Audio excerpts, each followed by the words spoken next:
Hello, Blue Jay fans. I'm Brock Turnbull, class of 2018, and joined as always by my co-host, two-time national champ Jesse Schwartzman, class of 2007. Welcome to season 2, episode 8 of the We Want More Vodcast. Winds up, takes it, goes forward, scores another one for Hopkins. The test was just called it right in there. Shot the goal right out in front. The Blue Jays does not wear a brace. Never has shown any adverse effects. Harrison with it. Big shot. Scores! Kyle Harrison goes high. That's it. It's over. Johns Hopkins has won its ninth national championship. All right, we're now joined by Coach Pete Millman. Coach, thanks for being with us again today. Absolutely. All right, so looking back at Rutgers, the theme that we've been kind of talking about the past few weeks was getting out to a fast start, and despite giving up that first goal, guys look pretty good coming back and responding with a 3-0 run, beating up 3-1. And so, what was kind of working for us early in the game? Some transition, substitution stuff. We were scoring goals without really playing much offense, which was obviously nice. We were really focused on, like we said, getting off to a faster start. Seemed like we fixed that to a degree, although it ultimately didn't work the way we wanted it to. So maybe we fixed it too well, I guess. I don't know, but we need to make sure we continue on that trend. But early on, it seemed like we had some good looks in transition, broke their ride a couple times, and some substitution looks, and helped us get going for sure. Yeah, and then kind of not the end result we wanted. Now that you've had a couple days to kind of review the film and go through that, kind of what are your takeaways and what are your thoughts looking back on Rutgers? I think there was a lot of overthinking in some situations, and I think maybe we were a little tight, and sometimes that doesn't always translate to feeling like you're playing stronger. It almost looks like you're playing softer because you're a little hesitant. I felt it, pretty consistently, and I think that was more a product of probably from a coaching standpoint, like how we're building into that week and setting the tone Monday through Friday. Getting the guys to the right place with their execution for Saturday, because I felt like we like I said, we started fast, but we just didn't maintain. We didn't continue to fight all the way through, and it seemed like we were just a little on our heels. And I think when it comes to that, like, the team plays really hard. They're tough. I don't know who ranks who, but it's a pretty good team. Whatever their record is, like, they're physical. They win faceoffs. They got a good defense. It's not the most efficient offense, but they got some big athletes and they put shots on net. It's almost exactly what we talked about last week. We didn't play well against it, and regardless of how we started off, we just we trailed, and we were a little off of our rhythm there on the offensive end, and threw some bad passes, and it just really never got us going. Yeah, Coach, looking at the past few games, this is the fourth straight game with a different starting attack unit. What's that been like, kind of going in through each week and not really having a solid idea of like who are going to be the three guys to put out there from the first faceoff? What's that been like? I mean, it's clearly going to be a challenge anytime you're doing that, and it's not even the change in the lineup each game. We've had a handful of different guys starting it, playing attack. Eric Chick's played attack, and Stu, who's not even in right now, and obviously Russell wasn't in, and moving Dylan down, and we one point Hunter Chevette comes out, we got Collison down there, and it affects the whole offensive makeup. At the end of the day, it's our job, just plug and play and move on and execute where we're assigned. But from a chemistry standpoint, it's a big piece of the offense, right? That's a lot of what you rely on when it comes to transition timing and what you look like, where you're moving the ball in certain situations, and who's good where. And take Dylan from a position of attacking from above the net, and we flip him behind. And I'm not saying Dylan's never done it and can't handle it, but it just changed the dynamic a little bit there. So different than some years past, we don't have as much experience on that end of the field as we've had, or even on the other end of the field. It's not an excuse at all. We just got to get tougher, and we got to work through it. And I think that's what really the resounding message from that group and from the leaders on the offensive end, or really across the board. Like, they own that. They know they need to get better. I mean, Collison's the first one to put his hand up. He's like, I got to bury that shot. He doesn't pass it off on anybody else. Doesn't look for excuses. we're getting that from the right guys and the ones that matter, and those are the ones that you're gonna be able to build with for sure. Definitely. And it's great to hear guys are kind of taking that accountability piece and, really, really love to hear that from our leaders. Um, kind of flipping sides here. Defensively, we give up 11. Um, and as we kind of talked about, like a lot of those goals came from non-traditional 6-on-6 settings. And I guess what were we kind of seeing from Rutgers and, that fast-paced early offense transition segment? Yeah. They're working as hard as they can to create offense in every scenario that they possibly can. Um, I don't know if they're going to rely heavily on 6-on-6 production, although they got some. But there is a lot more opportunity for teams like that to find the spaces in between, the times before we're fully subbed, or attack some middies in transition. And if that's where they live, then we got to get better at defending it. I don't think we did it as well. I don't think we maintained a focus throughout. I think we took a couple deep breaths at times that we couldn't afford it. Lost the focus, here or there. It just, it wasn't a sharp performance from end to end, and that's where I can't really, single out any one thing, aside from, taking ownership and responsibility across the board, as a staff. Like we got to get that focus there throughout the week to expect to get it on game day. Coach, sticking with the back end of the field, Orrin makes his second start in a row, first time kind of under the lights, quote unquote, at Homewood. Would you tell us a little bit about his performance? What do you see? What do you like? What do you want to see some improvement on? I really like Orrin, and I know our guys do too, and the defensive guys do. And I don't, I don't have a whole lot to say about him other than that I don't think it was the best version of him, and I don't think he would argue with that. But having had, one start under his belt, now we're seeing that you got to make sure that you're showing up every day, and I love Orrin, and he works his butt off. Sometimes it's easy to overthink things, especially in between the pipes. And if you take a breath on defense, somebody might make a cut, somebody might get past you, and sometimes you have support. If you take a breath or lose focus for a second in the net, like the thing can roll right in. So I have a lot of faith in Orrin and what his prep looks like, and I think week to week, I believe in where he's going. Some of those shots I think he was right near, but didn't quite grab them, and I know he's going to expect to get those, and we're going to expect him to as well. But if I thought that it was a singular function of our team, then I could look at it a little bit different. But when I feel like he was probably in line with the same version that we got across the board, then that's what we got to address more than whether he was warmed up properly or whether he was seen it certain ways. Like we weren't really making those plays on the offensive end, in the middle of the field, on the defense, or anywhere. So Orrin was in similar fashion to where we were. We just didn't play a tough enough game. Yeah. I tell you, a bright spot. I know we feel like we talk about him every week, but Logan at the X. What is a guy like that really? Obviously, yes, it creates possessions, and I know you kind of statted efficiency. We got to get the ball to the offense, but having a guy like that where you can throw out every single face-off, who's getting, I mean, my body couldn't handle that. Certainly not at this age, and probably not at his age either. What does a guy like that really mean to the team? Yeah, I mean, you said it pretty well. Like, I don't even know how I would survive doing that. And you are somewhere between wrestling, rugby, ice hockey. There's lacrosse in there too, but you're just in a fight. It's a scrap for like 10, 15, 20 seconds every possession. He picks the ball up, he starts getting whacked with poles. He's getting double teamed. Guys are jumping him. He's got to find an early outlet. He had a couple uncharacteristic turnovers the other day, which I think he's usually really good, being secure with it once he wins it, getting it out of his stick when he needs to, or run a few extra steps.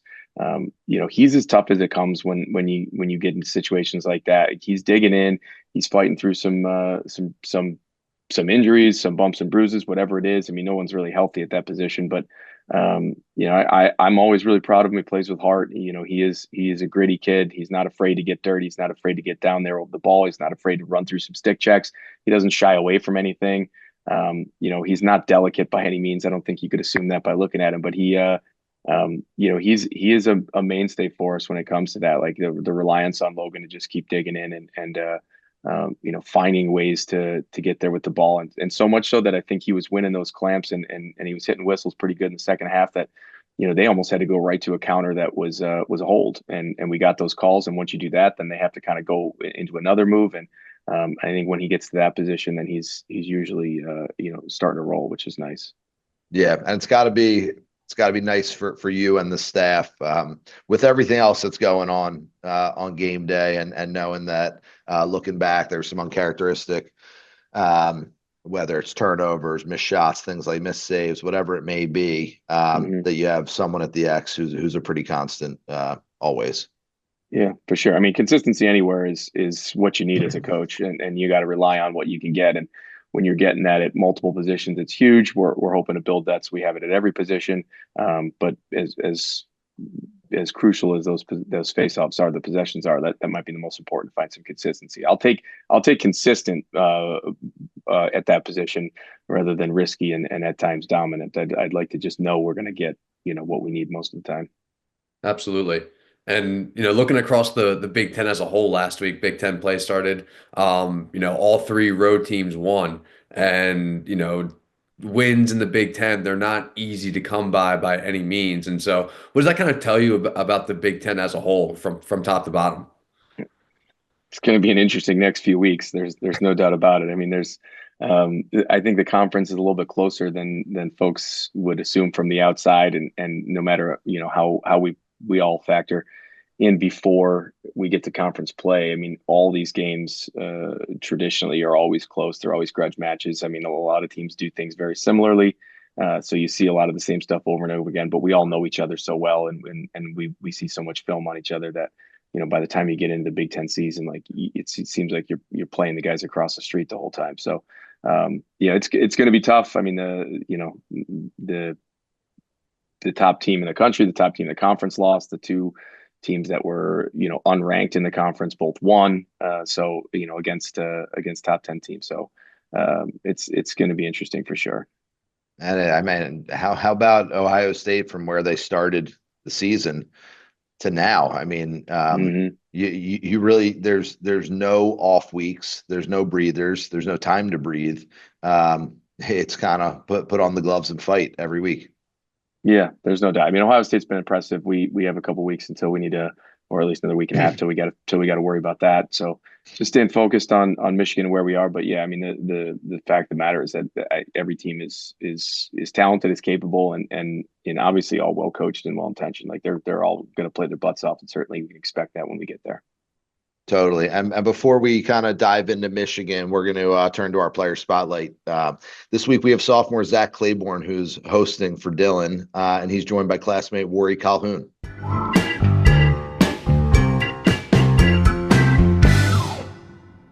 Hi, everyone. I'm Zachary Claiborne, a sophomore short stick midi on the 2025 Johns Hopkins men's lacrosse team.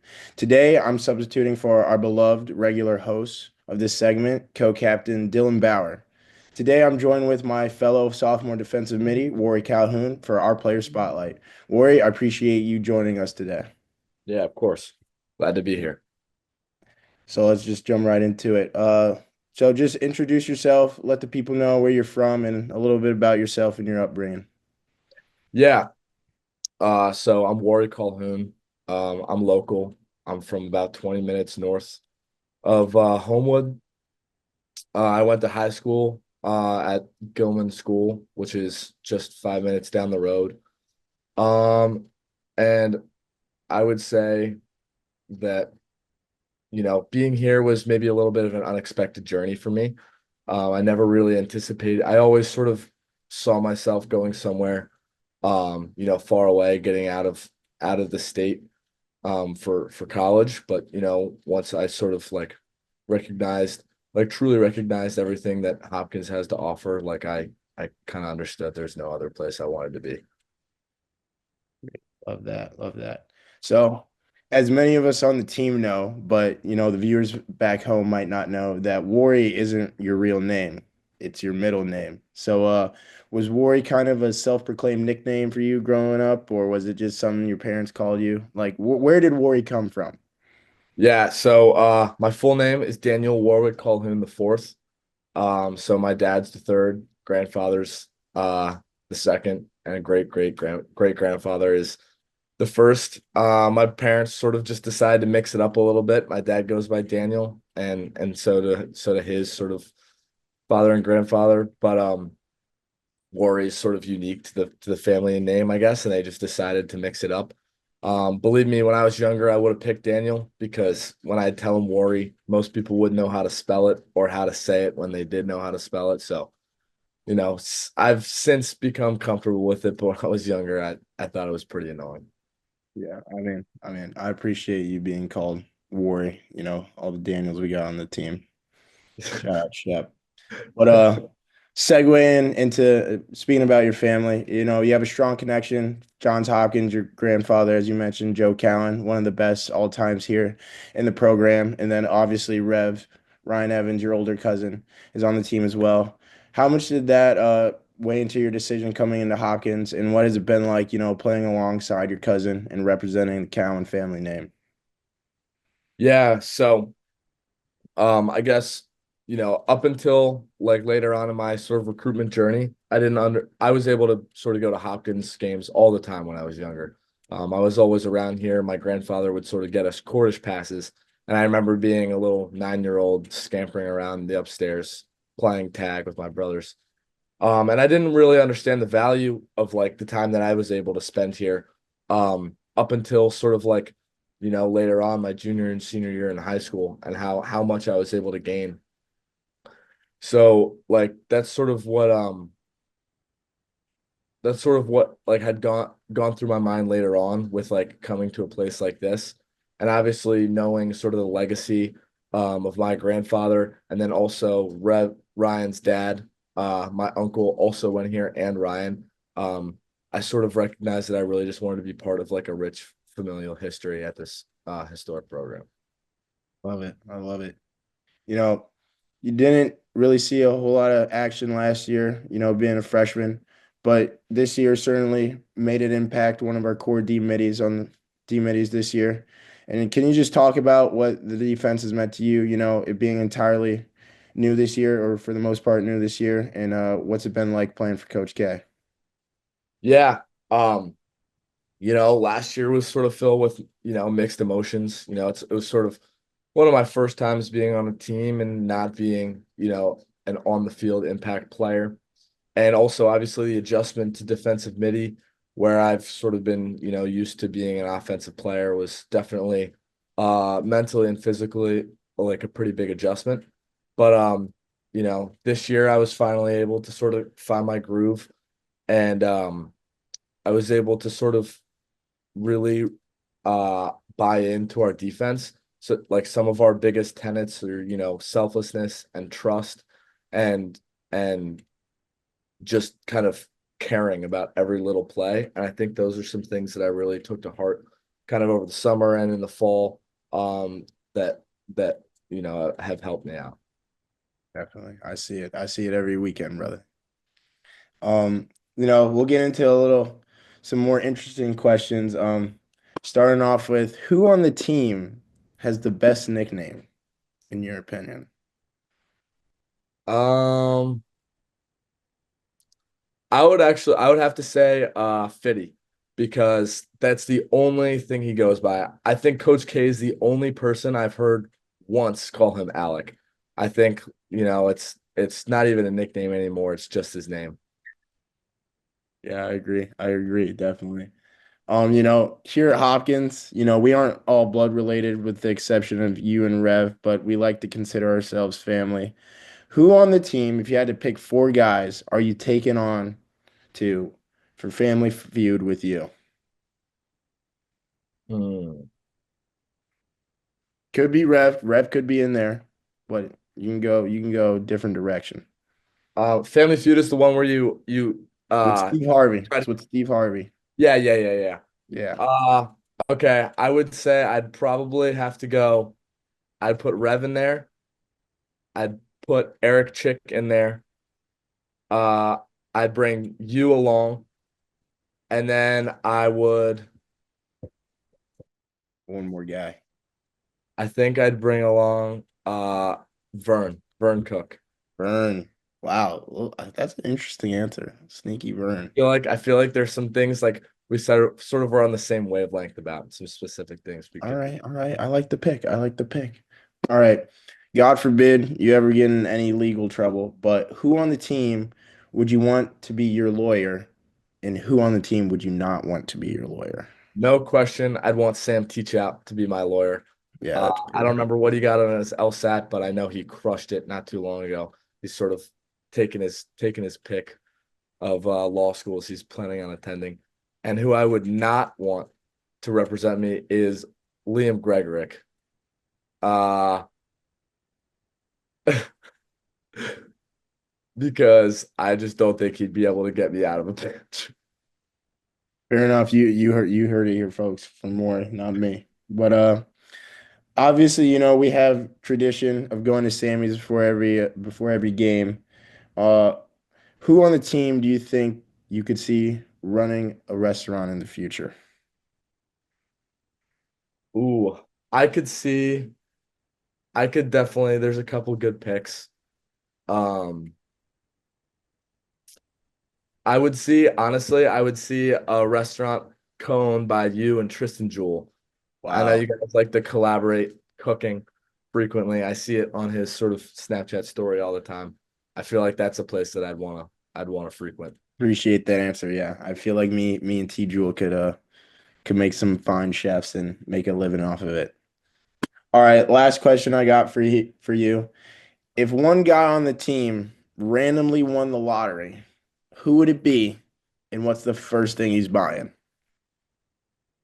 Um, if one guy won the lottery, I think it would be Carson Brown, and I think he'd buy like 6 hot dogs. He loves Wow, hot wow. dogs. Wow. Okay.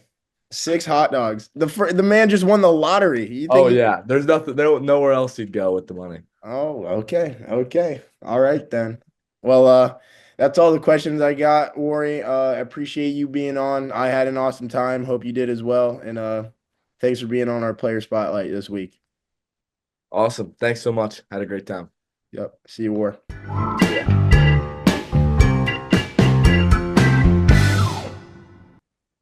Awesome. Zach, thank you. Great job. You might have a future if this lacrosse thing doesn't work out for you.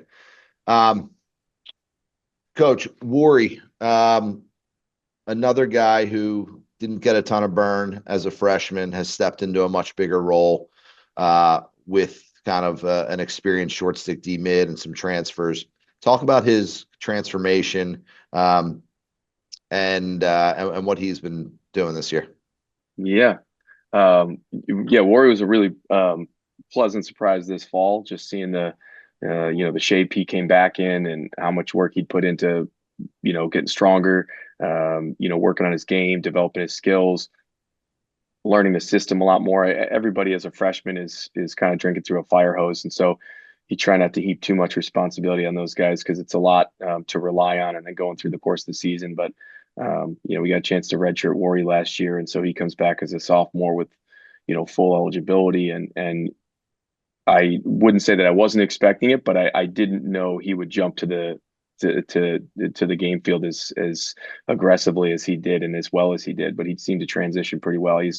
There were some eye opening shifts in the fall where, he was running step for step with some of our top middies and, opening his hips and turning and then, settling down and cross checking and going the other direction. I mean, it was impressive to see what he was able to do from, just that 1 year removed from basically from high school. So I've been excited with him so far. He's been playing pretty well, consistent. Really, really building some depth in that group. And I think, again, this being his first year on the field, I think he's got a bright future with us.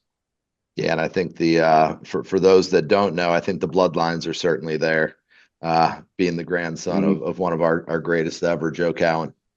Absolutely. Yeah, it's nice to have him. We got a few more years of him. Ryan Evans finishing his fifth year, so we'll keep Coach Cowan in the stands and practice as much as we can. Yeah, and Coach, tell us a little bit about Zach. Dylan wasn't able to do the player spotlight this week, and for many of our fans, Zach's someone they might not be as familiar with, just because he's not one of those Hmm. high guys. But his name's been brought up multiple times in other player spotlights. I certainly, hear his name throughout the Hmm. athletic department. So tell us a little about Zach and what speaks to you about him. Yeah, Zach's a great teammate. I think he's got good athletic background. He's got the ability to continue to compete, and we're looking forward to seeing his development and contribution in the future. He's right there on the cusp of it right now. Always out in the field and extra work and getting in for film sessions and just trying to understand the defense a bit better and work on his game, his footwork, his change of direction, stuff like that. He's got a great personality. He's always, you can hear him on the practice field, and I think the guys respond to him pretty well. He gets chirpy at times, but also takes his fair share, which is always a great sign. Yeah, I mean, I'm a huge fan of him. He's a Midwest kid, came in from Chicago area, Western Reserve Academy, and we're looking forward to continue to see him over here. Awesome. Yeah, so now let's look ahead to Michigan. All right, so they had a big week last week, obviously knocking off top-ranked Maryland. Michigan seems to be one of those teams where early in the season they, not I won't say struggle, but are finding their footing, and then they always seem to kind of hit their stride at the right time. And so, watching the film against Maryland, what are some key points of emphasis this week? Yeah, I mean, watch the film against Maryland. If you take down the number one team in the country, then there's a lot of eye-opening stuff on there. They play confident. That's something that you can be assured is going to happen. They have some athletes for sure. They are moving the ball fairly well. They got a great system in place. They're spaced out well. They set a ton of picks as well. But I think they have a really good identity of who they are and what they're doing on that end of the field. They know what they're trying to get to. They work their butts off to get to it. They get their best player the ball whenever they can. They try and run him in scenarios where he's going to be effective over and over again. They space out well off the ball. They seem to be pretty patient with it. But you tie that into the whole game. I mean, they're another team that's going to press ride as much as possible. They get a little chaotic in the middle of the field, so they try and cause some chaos, some havoc on whatever you're doing in the clear, push and transition. Decent face-off team at times. They got a good goalie, and some high-level defensemen. I think they have all the makings of being a great team, and you just watched them take down number one. It was an opportunistic day and a game for them, but they were as good as anybody last week. So that's what we can expect to see. Yeah, and when they have a guy as dynamic as Ryan Cohen, who is equally good with the ball in his stick or without, and kind of moving off ball, what kind of challenge does that make for defense, and how do you kind of play that guy? Do you want to put your best guy, your best on ball defender on him, or talk to us about kind of what that Yeah. looks like? I mean, that's a great question, and I think the easy answer on the first side of it is that we want to put our best player on him to equalize him wherever we can. To think that we would be able to switch matchups or go back and forth to on ball, off ball priorities, I don't know how much of that we can let filter into the equation. We think we got some pretty good defenders, but we're going to anticipate him having the ball in his stick more than not. I think they're going to get it to him whenever they can, and he is hunting it. And there's no subtlety about it.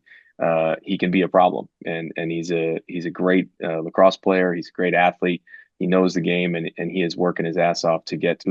Working his butt off to get the ball where it needs to go.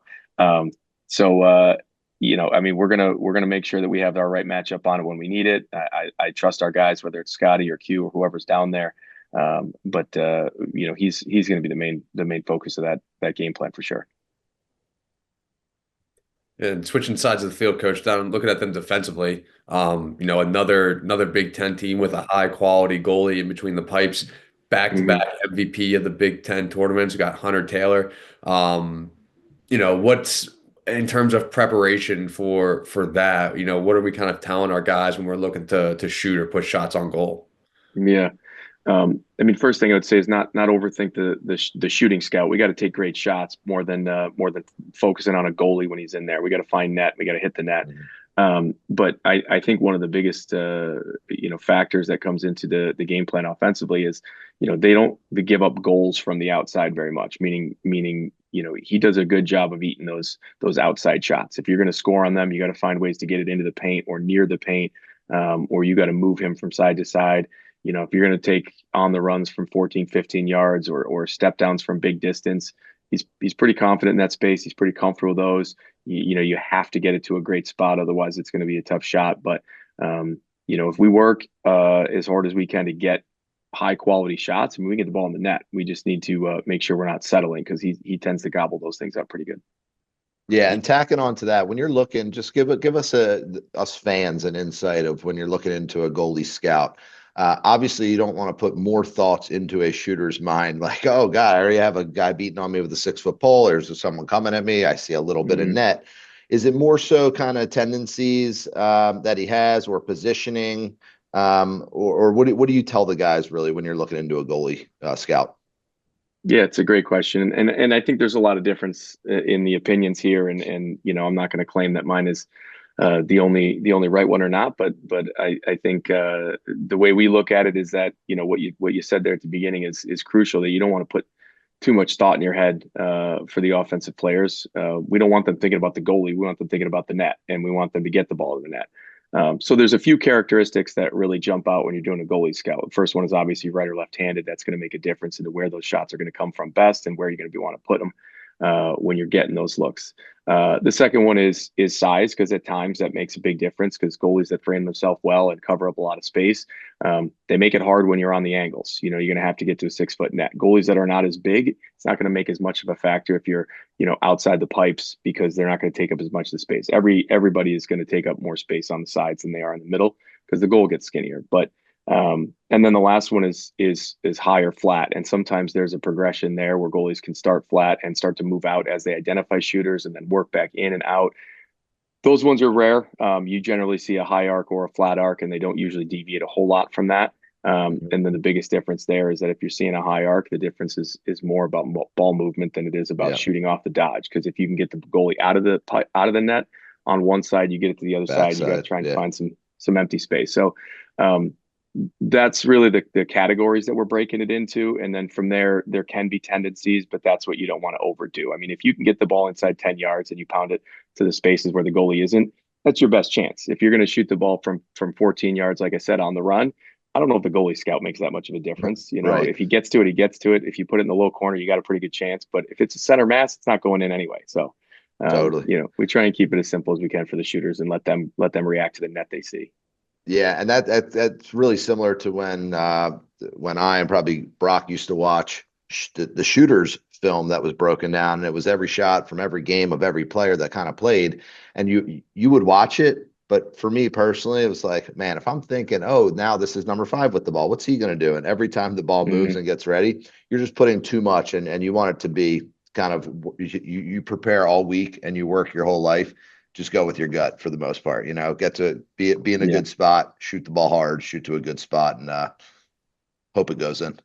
Yeah, I would even, from that same perspective, when we're, don't want the goalies overthinking their scout, they watch the shots. But if you keep your good position, make sure you're framed inside the net, you're as patient as you can be to see the shot before you react to it. And then once you know the movement and you anticipate what you see, you go attack the ball. If you're stopping in between to think about where he shot the ball 4 times last week, I'm not sure you're going to get the quickest version of your top hand. So,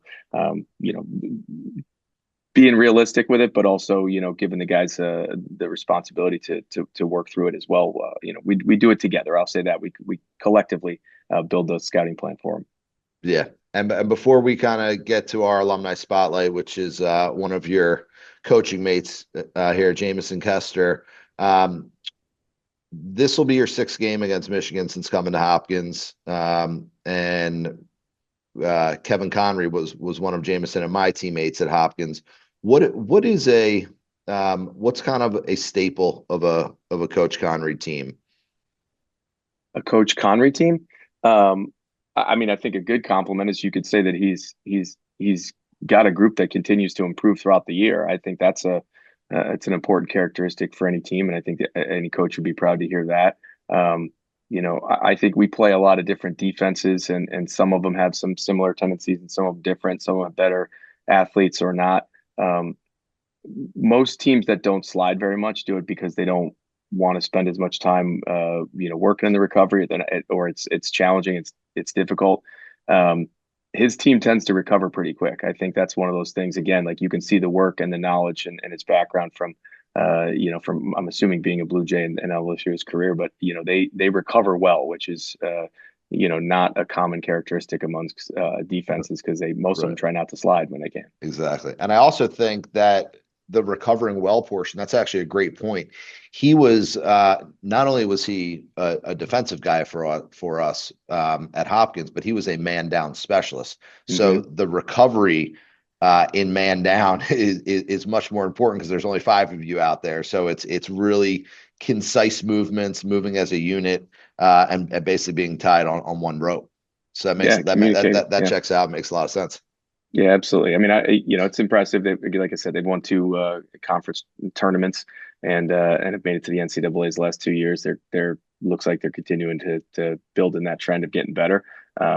Doesn't mean we're going to overlook anything and expect anything different than their best. We got to make sure we are our best before anything else matters. So that's been the biggest priority of the week, just simplifying and competing to build us up, and we'll worry about them when we get to it. Good. Well, we hope that the weather is better than last time we were out in Ann Arbor, but we hope the result is the same. So yeah, best of luck to you guys, and we're looking forward to catching up with our alumni guest Jamison Kester here. Awesome. Well, enjoy that. Thanks again for having me, guys. Thanks, Coach. He needs surgery in the next 10 days. Felt the shooting pain in my knee. Oh, I don't know what I did, but I did something. I stepped off to the side again and it buckled. The plan is to get you to run again. The plan is to get you back to where you were. We can fix this. To know that I could be back out there. I'm way better now than I was pre-surgery. Welcome to Johns Hopkins.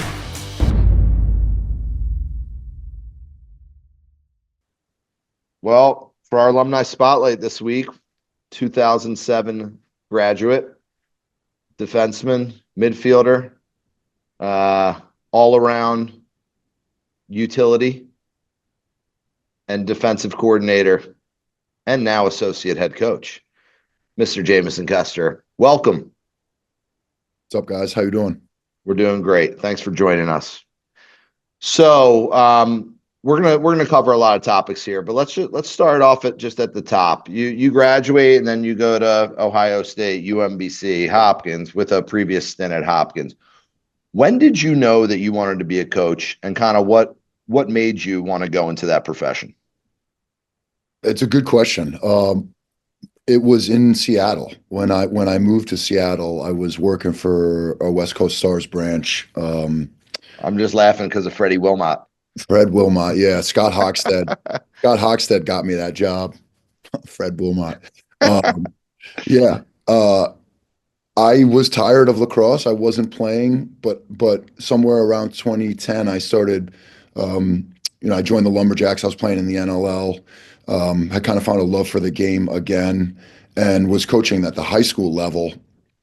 And because I think those kids were so eager for development and knowledge and someone that knew the game, I was able in the 3 years I was out there, I was able to kind of see the growth of those kids and how excited they were to get better and to learn, and the development of their mind and the physical aspect of the sport of lacrosse. And I think that element of teaching had such a profound impact on me. And then in 2011, when Coach Petramala called me to come back and replace Dave Allen, I was like, yes, like I couldn't have said yes fast enough. So, yeah, that's actually a great point, because for as much as I love the game and have grown up with the game, I am not a coach. Although Friday night I'm coaching Jack's. I coach Jack's clinics on Friday night. So that'll be interesting. So we missed the first one on Friday, but we have I'll be coaching this Friday. But when I was living in Denver and I coached high school out there, It was awesome. I mean, like you said, the kids, they're not these kind of East Coast privileged kids who've been their whole life with lacrosse, and they don't think they know it all. They want to learn, and they actually truly respect people who know the game. So I Yeah. can certainly relate to that. Yeah. I was just, yeah, it was really neat to be out there and to see that. And I still stay in touch with, Drew Snyder. Family is really embedded out there in the West Coast. And I definitely, keep my ear to the ground on what's going out there. It's just something that, again, I think had a profound impact on my life. Absolutely. So, Coach, talk a little about you're one of many former alums that are now in the coaching profession. You coach alongside Brian Kelly. We got Coach Kevin Connery coming up this weekend, who's a former teammate. What is it about? Is there something in the water? What is it about Hopkins that makes guys want to go on and kind of pass on their knowledge to the next generation of young laxers? Feel like every Hopkins alum that's coaching right now played for Coach Petramala. So I just want to say that, like, I think his relationship with us, I mean, it goes back to like what I was just talking about with Jesse, just the impact of the growth that we experienced through him as a man.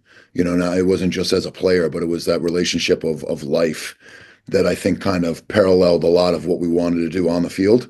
And Brock, I mean, it's the only question, that's the only answer I can kind of give you is I think it was Coach Petramala and his like what he did with us and how we were raised under him that kind of not only spawned just the love for the game, but a love for teaching and a love for development and most importantly, a love for competition. Yeah, absolutely. And kind of in your shoes now, right? You're kind of in that role of coach. Any current guys on the team that you could see, being the next head coach, in the next 10, 15 years? Yeah, we got a guy on our roster named Alec Billings, who's a kid from British Columbia, number 50, has never played for us, will probably never play for us. He's sustained like numerous injuries. But he just loves being on the field and he just loves being around the guys. I mean, we're all wearing catapults right now, and I think he's logging just as many miles on catapult as guys that play because he's all over the place on the field. And he's in every film session. He's next to me during every drill. I would trust him to run a lot of our segments defensively.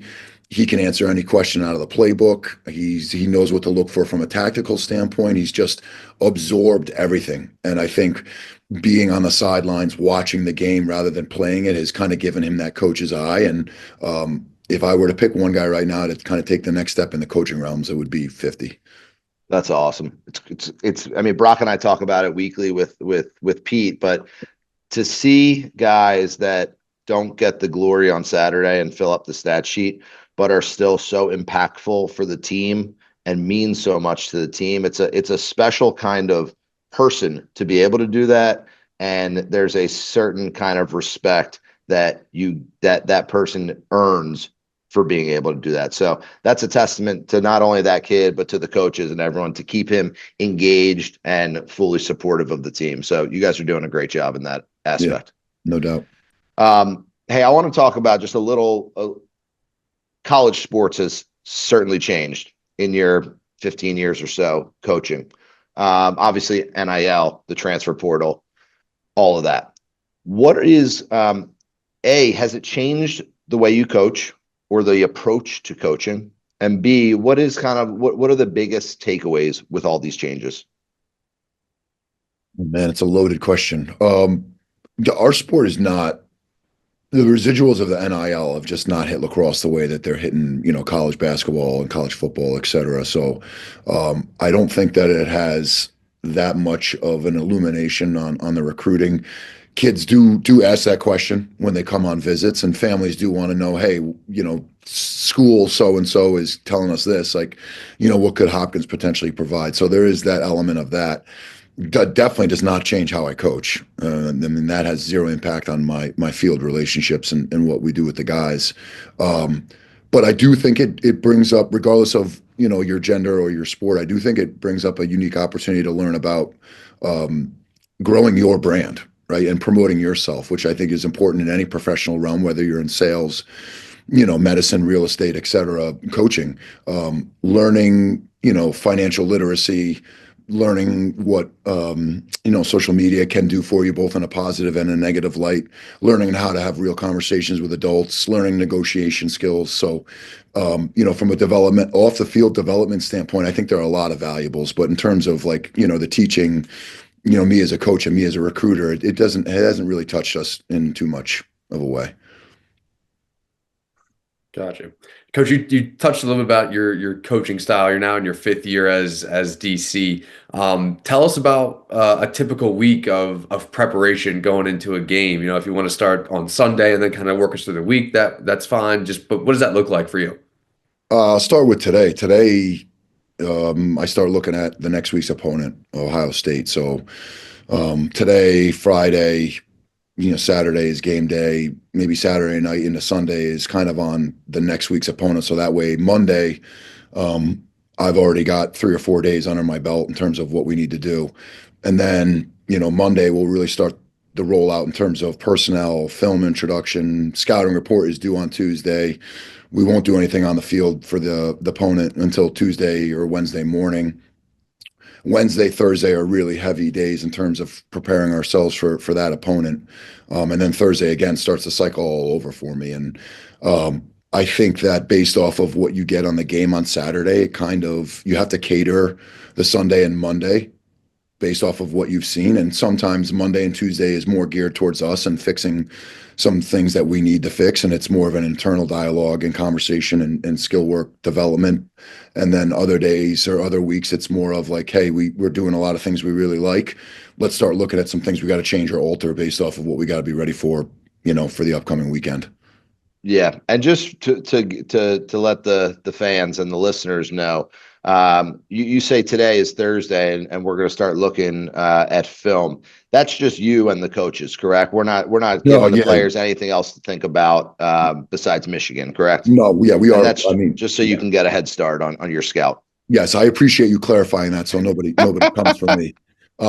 Yeah, I will. I'm not talking about Ohio State until Monday with anybody outside of this office. In this space right now, safe space. Yeah, they're very different than what goes on outside. Good. So next, and not for me to get ahead to next weekend, but next weekend is the 20th anniversary of our not really the 20th anniversary, but it's Champions Day and homecoming, and we did something pretty cool in 2005. I still can't believe that was 20 years ago. And I mean, man, I still think of myself as 22 years old. So 20 years ago, we won the first national championship in a long time at Hopkins. Talk about some memories from that year. You want to talk about the golden pizza from Hop Deli or Woodcliff? Hopkin Deli. You want to talk about Woodcliff Manor? Is that what you're looking for? You know what? You give the fans what they want to hear. Probably more so stuff on the field, maybe a little bit of off-field chatter, but I mean, when I think back, I think obviously about the crazy rain delay and lightning delay in the Virginia game. I think about just all of we were challenged every single week. We had a huge target on our back. We should have won the championship in 2004. We come back with a virtually equal team, plus the Rabels and the Pisers and the Huntleys, and just an epic freshman class. And we were battle tested, and we had 5-6 overtime games. It wasn't even a thought of like, oh my God, what if? There were no what ifs. It's like, all right, when are we going to win? Yeah. We were lucky to have number 2 between the pipes. We were lucky to have number 18. And we were lucky to have a lot of guys, like you said. I think that senior class had felt like they fell short in years prior. So having not only an extremely talented, but a very motivated senior class, I think is a good recipe for any team to win on Monday. I think what I remember the most is not on game day or on the field, though. It was how close we were off the field. I mean, I can't think of a weekend or an instance where we weren't together. And I mean, like, people joke about it, and like I try to instill this in our guys now, and it's definitely a part of the fabric and the DNA. I think Brock can attest to, like, even his groups were close off the field. That's just a Hopkins thing. But like those teams, we were always together. I mean, we were thick as thieves. We did everything together. We went everywhere together. We suffered together. We had highs together. It was kind of like, I think that was just my fondest memory. That's what I take with me, whether it was out in Seattle or coaching at Ohio State, UMBC. It was that bond that we had off the field that I think really transcended, the results that everybody knows us for, but what they don't realize is, what we were like off the field. Yeah. And couldn't agree more, obviously. What do you think the differences were between, obviously 2007 and '05, the results on Monday, Memorial Day are the same. The paths were very different. Yeah. What do you kind of see the differences in those 2 years? Yeah, '07 obviously was our senior year, and I have fond memories of that. I will tell you this. Somebody asked me that question, so I'm prepared for it just the other day. We had lost 4 games straight our senior year, and I think That's some Carolina crazy was stuff. Carolina was the 4th loss in a row. And I remember sitting in the locker room next to Bernie, and just like really we felt like lost. But I also remember that week, the juniors pulled everybody in the locker room. This was a players only meeting, no coaches.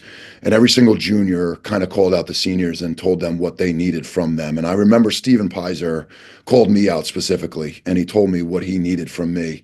And I think when a coach or a superior does that, it's one thing, but when your peer does that, I get goosebumps right now thinking about Steven like yelling at me and just, reminding me not only that I had talent to help us succeed, but that he believed in me. And the impact that had on me, still resonates with me today. And, that week we beat Maryland in overtime in the rain, and we never looked back. We never lost another game the rest of the year.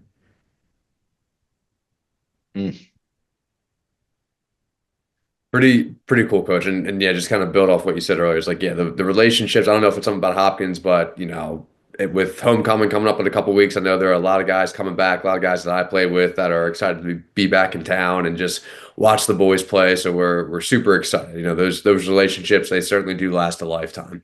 Now, coach, one thing, and I apologize if this is going to embarrass you, but everyone knows you as Coach K. But what some people might not know is that we have a pretty cool career as an actor. Do you want to tell some of the fans about your experience as an actor and what that was like? 30 seconds of screen time, does that qualify as a career? For some. Yeah, for sure. Yeah, you're not wrong. Yeah, I was during my volunteer years here, from 11 to 12, 2010 to 2012. And it first started off as just an opportunity to make some money. Like I needed change in my pocket. I was a volunteer here and needed some money over the summertime, and was involved in the casting first and foremost. So was a script based off of a Native American story. I grew up in Syracuse, very close to the Onondaga Reservation, had some connections there, felt like I could help cast and find some talent for the film. During the casting, one of the lead choreographers in the film signed me on to help with the choreography for the film, which seemed like a neat experience. Again, just, a chance to make a little bit of extra money and be involved in a project that I thought was really neat. And I had never done anything in Hollywood before, so it was all very attractive. Fast forward 2 months into the middle of July, we're in the middle of nowhere, Massachusetts, Governor's Academy, I believe. And it's like 100 degrees, and these kids don't want to be there. They're not actors. They have zero interest in the lifestyle of being in Hollywood and what that takes to make a film. And I just lost it, like I did earlier today out on the field. Like I just totally undressed these kids, just started screaming and chewing guys out and throwing kids off the field. And at the end of a sequence, the director called me into his tent, and I'm thinking like I'm done. Like for sure I'm going to get axed. I'm gone. I blew it. So I was getting ready to pack my bags, and he was like, I think we've got a role for you. Would you mind reading? And I was like, excuse me? And I read the script, and I was exactly as I was, 5 minutes earlier, and they gave me the role. You were just being you, man. I was just being me. Yeah. Nobody else called for my services after that film. That's funny. So one more kind of fun thing, but the fans were talking. I mean, the tweets were blowing up, and my text messages about how much different you look these days. What are you or are not or aren't you eating these days? Is meat off the table? Are we still vegan? I got people asking me all the time. Jameson is so thin. What's going on? Is he okay? Tell us. So I don't party as much as I used to. So no, I think no, I don't know if we can say that, but no booze certainly helps. Um, yeah, I'm just more conscious. I think that I've had some health scares in my family that have kind of opened my eyes to the dietary, issues that people face when they get older. And, the reality is like my metabolism is not what it used to be. So I would say no processed food. I try not to eat past 9 o'clock at night. And you know me, Bear, like I eat anything, man. Like I love food. I love good food. I can eat anytime, anywhere. So that's been a real challenge. Um, the last 2 Januaries I've tried not eating meat and being a vegan, and I have better sleep. My blood pressure's gone down. I don't have any tightness in my chest.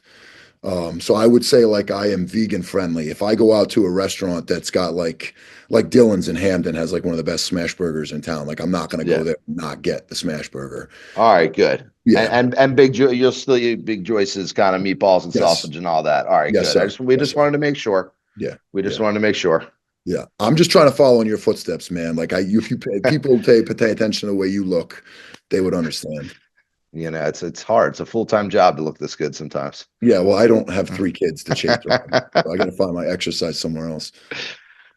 Awesome. Don't sell yourself short. I see it. He's in the weight room all the time. He's getting after it with the guys constantly. So that certainly helps too.